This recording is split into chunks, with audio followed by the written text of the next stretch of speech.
Hi guys! Welcome back to my channel. For today's video, tuturuan ko kayo paano gumawa ng personalized subscribe button. Let's go!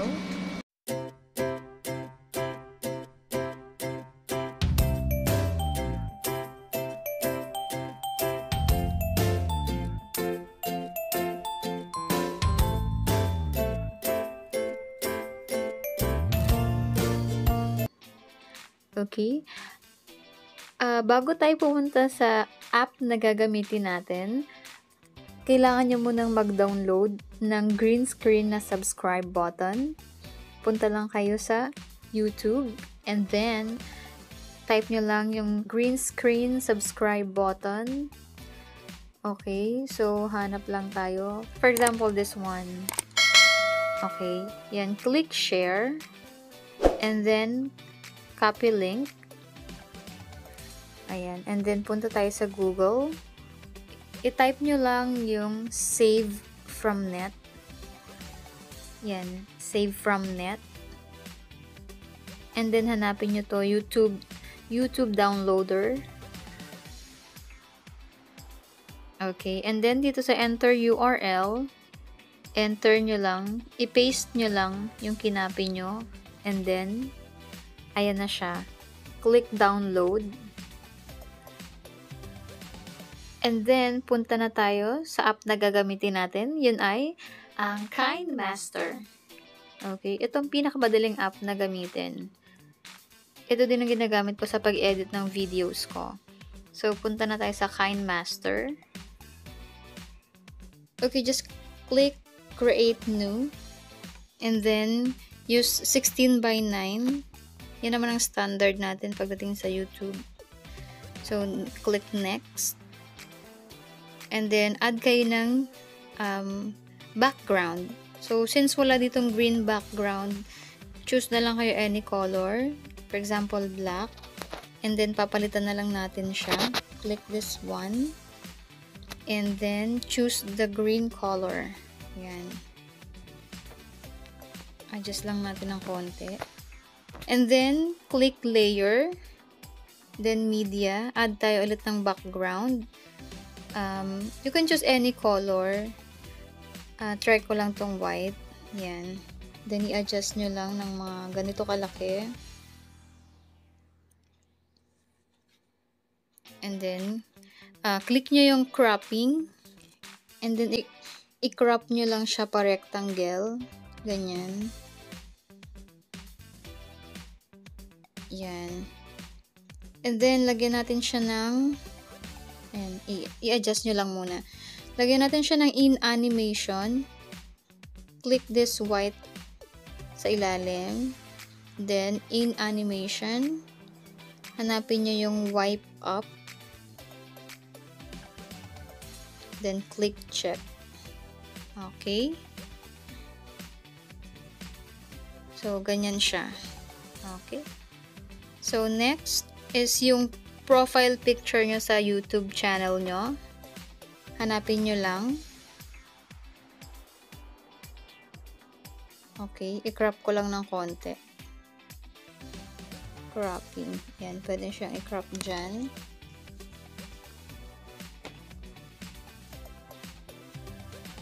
And then, pwede nyo i-click tong mask. Enable nyo lang. Then, click shape. Then, pili kayo ng kung anong shape ang gusto nyo. Pwedeng heart or pwedeng circle. Yan. Try natin to. And then, i-resize lang natin siya na kasing laki nung rectangle. Yung kasya sa loob ng rectangle.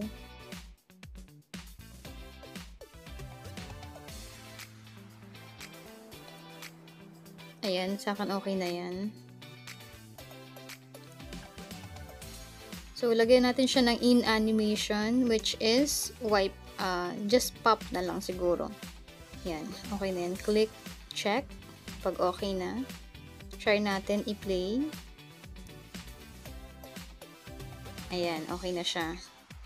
And then, ilalagay na natin yung YouTube channel natin. Yung name ng YouTube channel. So, click layer. Then, click text. Then, write your name, address, and signature. Send it to 2366. Char lang. Okay, write nyo na yung YouTube channel nyo. Yung name ng YouTube channel nyo. And then, click OK. Ayan. So, adjust nyo lang dito. Then, pwede nyo siyang i-resize ulit. Then, since white siya, hindi siya makikita. So, palitan natin siya ng ibang color. Let's try color black. Yan. And then, pwede nyo siya guys lagyan ng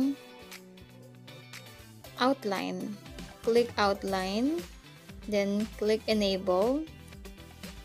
Ayan. So, pwede kayong mamili ng colors dyan guys. Kahit anong color pwede. Depende sa preference nyo. Okay. So, ako, black lang. Ayan. Gusto ko medyo manipis ng konti. Ayan. Isa pa. Ayan, okay na siguro yan. Click check pag okay na sa inyo. Ayan. So, lagyan din natin siya ng in animation, guys. In animation niya is letter by letter na lang. Ayan. So, pwede nyo siyang pabilisin, pwedeng pabagalin. Ako, pabilisin ko ng konti. Ayan. Okay na. Click check pag okay na. Try natin i-play. Okay. Ayun na siya. May name na tayo. And then, click layer. I-add na natin dito, guys, yung di-download natin na chroma key na subscribe button. So, click layer. Then, media. Then, hanapin nyo yung di-download nyo na subscribe button. Ayan. And then, hanapin nyo yung chroma key dito sa right side. Then, enable. Click check. Okay. So, click nyo dito sa baba para ma-resize natin siya. Pwede nyo i-play muna para makita nyo. Okay, diba? So, hindi siya aligned. So, ibababa natin siya ng konti. Yun. And then, i-resize natin ulit. Okay, medyo malaki pa siya. Konti pa. Push. Yan. And then, ayan, medyo okay na. I-try natin i-play siya.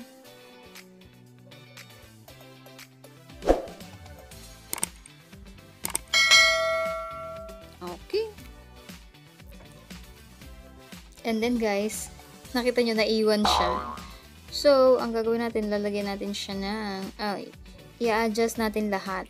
Okay, ipapantay natin sa kanya. Kasi naiwan siya, mag-isa, kawawa naman siya. Parang jowa lang, iniwan siya. Charot lang. Yan, so, kung pipili kayo, wag yung iiwan kayo sa ere. Hugot lang. Yan. So, adjust lang guys. Kailangan pantay. Parang sa relationship lang yan. Give and take lang. Okay, hindi pwedeng isa lang magbibigay. Hugot na naman. Ayan, joke lang guys. Pinapatawa ko lang kayo. Kaya nga, ikaw alam kung magaling ang tsamba mo, malakas eh. Nagbibiro lang ako. Okay, yan. So, adjust din pag may time. Then, play nyo na.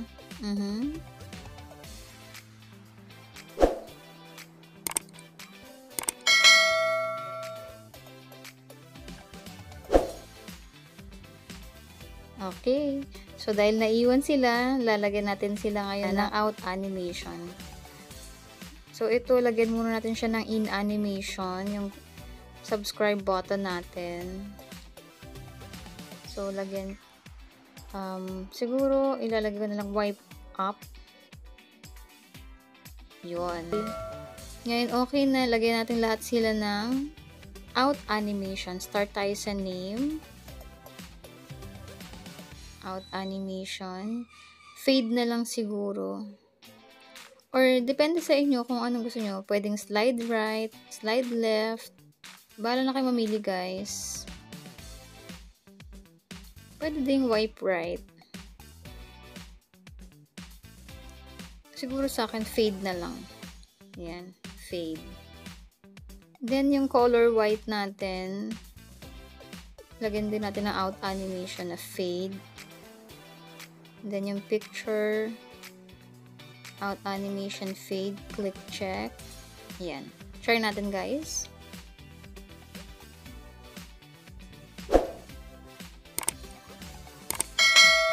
Yun.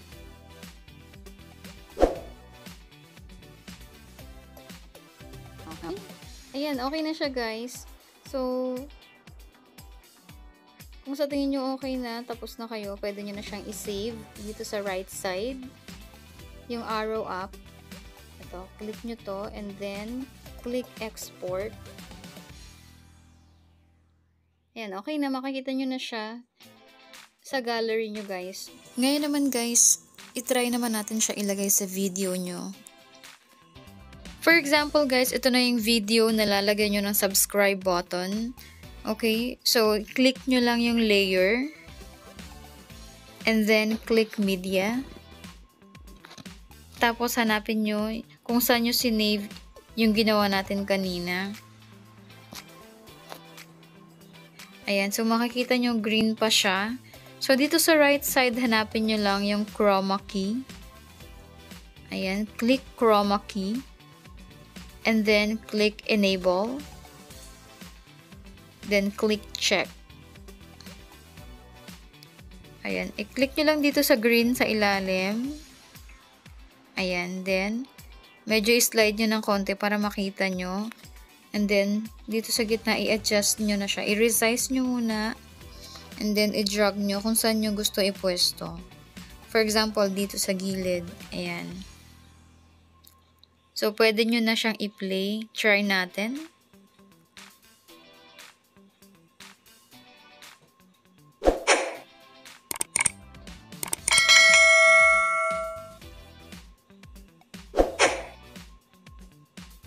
Ayan, guys. So, okay na siya. Ayan, ganyan lang kadali gumawa ng subscribe button, guys. Sana makatulong sa inyo ang video na to. Kasi ang subscribe button, guys, napaka-importante yan. Lalo na kung nagsisimula pa lang kayo sa YouTube channel nyo. Kasi yan yung isang way para ma-remind natin yung mga viewers na i-subscribe tayo. Kasi minsan nakakalimutan nila yan. So, kung may ganyan, so it's a reminder. At least marunong na kayo gumawa ng subscribe button nyo. Personalized subscribe button. Okay, sana natulungan ko kayo kahit papano. Kung meron kayong mga request na tutorial, please comment down below. And I'll try my best na magawa yun sa susunod na videos ko. Okay, kung nagustuhan nyo yung video ko, please don't forget to subscribe. And hit the notification bell for you to be notified for my upcoming videos. Okay? Have a great day and stay safe always.